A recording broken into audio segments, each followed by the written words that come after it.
Hi, Alison. Because there's 3 teams on 7 points, does it feel like a must-not-lose game or a must-win game? I think it's a must-not-lose game because of the position that we're in. We lost ground in the first game against Valencia. We've made up a lot of that ground, but I always felt it would be a tight group, and the reality of it is that we are in this situation. So yeah, we don't want to lose the game. It doesn't mean we're out if we lose, but it puts us in a very difficult position. John. Hello, Frank. I was just wondering, sort of, kind of the. Do you learn a lot about your players on sort of occasions like this? You know, you've got a lot of young players, but they've really come through so many challenges, and tonight is such a big test, such a big opportunity for them, isn't it? Yeah, I think so. I think we will, because they've shown in a lot of moments already this season that they're up to certain challenges. The Champions League has given us different ones because people can. If anybody's going to take a group like this lightly, then you'll be quickly addressed to know that how difficult this level of football is. And as I said before, the losing the first game against Valencia gave us difficulties. It's meant that we've had to go to 2 difficult stadiums and against 2 difficult teams and win. But the work remains to be done, so another challenge in front of them. Dillo, just next to that gentleman there. Thank you. Hi, Frank. The first game that Valencia won 1-0, I think you were saying afterwards that you kind of admitted that your players looked raw, looked inexperienced in the Champions League, and that was a big learning curve for them. How far do you think they've come in terms of their maturity since that night? Because it seems like a long time ago now, doesn't it? Yeah, long enough that I don't remember saying that they look raw, but I'm not sure. Is that what you're saying? Yeah.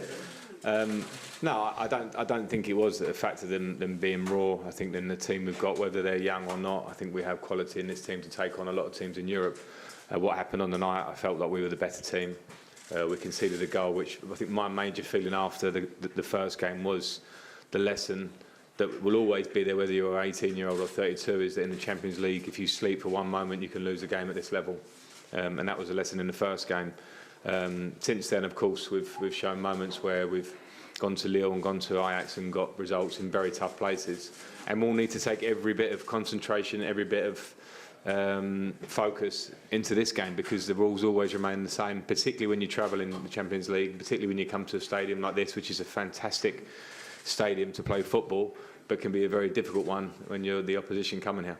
Does it surprise even you what they've done in the Champions League since then? No, not really, because I believe in the group and I believed in us having the ability to go to Lille, go to Ajax and get results, and the character shown in the comeback against Ajax at home was another small step for the group. So yeah, no, it hasn't surprised me, but I know there's more to come. Matt. Frank, does this game at all present a different opportunity, stroke pressure for the team, in that they have qualification in their hands if they win, and yet you can also be left in quite a difficult position to actually get through if they don't win? Yeah, and then that's the reality of it. The loss in the first game put us in this position. I don't think the Ajax draw did. It was losing a game at home on day one, when we should have got a result for sure. So what we've done really is bring that kind of knockout football slightly earlier in the competition, and that's no big problem. Obviously, it will be a problem if we lose, but the reality is at this level that you're going to come to that kind of conundrum at some point where it'll be like this. So that is a big test for us. Simon. Hi, Frank. You played in the knockout stages in the Europa League and the Champions League. How much more of a benefit would be for the young players to play knockout football in Champions League rather than the Europa League worst case scenario? Well, the Champions League is the top level of club competition football. There's no doubt about that. So the benefits are clear for every player. Players want to play in the knockout stage of the Champions League because of the teams that are in it, because of the competition and because of the prestige it holds above pretty much every club competition. So I think that's clear. I loved playing in it for however many years. It always has a magical feeling. The Europa League, I don't want to take that away from that, but it's clear that we're in this competition to try and stay in it, and that's why these next 2 games are so important. Frank, can I just ask you briefly about Ross Barkley? He was left out of the matchday squad in Lille after the incident in Liverpool, and he's not travelled today. Is it a concern, the headlines that he's making off the pitch, or what was the thinking behind leaving him out, and are you concerned moving forward? I think that there's 2 separate issues. One is the headlines this week, Ross knows how I felt about the first headline. I backed him then, I still back him now, but he showed a moment of lack of professionalism, as far as I'm concerned. And it's not something that I want to be a pure dictator and come down hard, because I also understand that all my players are humans and have lives, and I don't police every moment of their life. So I don't think it's a terrible thing that he's done. But all Ross needs to do now, he's had an injury. He's still kind of carrying the injury, he still gets a bit of pain on shooting. So he just has to work his way back in terms of the fitness thing, train well, and I certainly don't hold anything against my players. I like Ross, he's firmly one of my players, and I think it was something that he needs to now show all his reactions on the pitch. Okay, gentleman at the back, is it Spanish? In Spanish, yeah, it's just listen, please. Okay. Mr. Rovira, VCF Media. ¿Qué Valencia esperas mañana?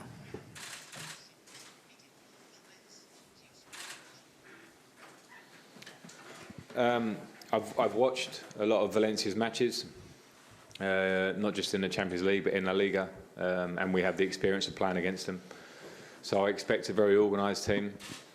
I expect a team with quality, a lot of quality in attacking areas, the two strikers, the wide players that they have.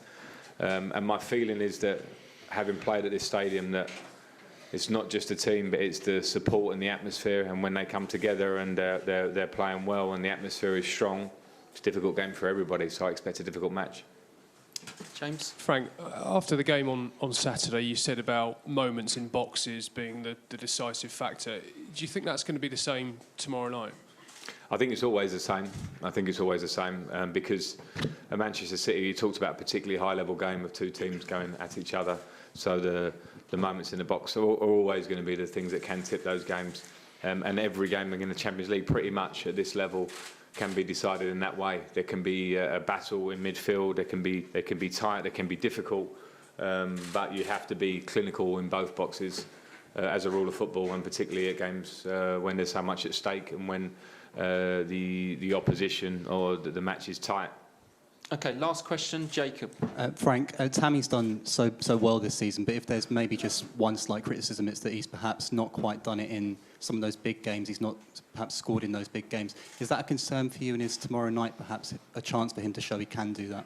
No, because it depends what you classify as a big game. If you want to talk about Lille away in a difficult Champions League, then that's a big game for me. If you want to talk about every game in the Premier League, that's a big game for me. So there are, if you want to classify the top six in the Premier League, who are the top six? What are the top six? From week to week, it changes. So Tammy scored a big number of goals. He's second in the Premier League rankings for a reason. He scored a goal in Europe. He scored for his country recently. I've absolutely no fears about him. Okay, very last one, Matt, and then we've got to go. It's not a particularly serious question, I'll admit, but the Valencia coach today said that you did a good job as Coventry manager last season. I'm just wondering whether you might think that they've not done their research properly. Yeah. I don't know what to say. I don't know what to say to that. I'm guessing he got Coventry and Derby confused. I know geographically they're not a million miles away, so that can be his mistake. I'm sure he meant it, or he didn't mean it badly. I guess. I'll pull him on it tomorrow. We'll see. Thank you very much. Good evening. Yeah, well, we've got Callum Hudson-Odoi is not available. He's getting better through the week, so hopefully he will be for the weekend. Tony Rudiger, thankfully, now we're talking match fitness as opposed to the injury itself. So he's training hard, and it will be more days and weeks as opposed to months as it has been. So those are the two that are out.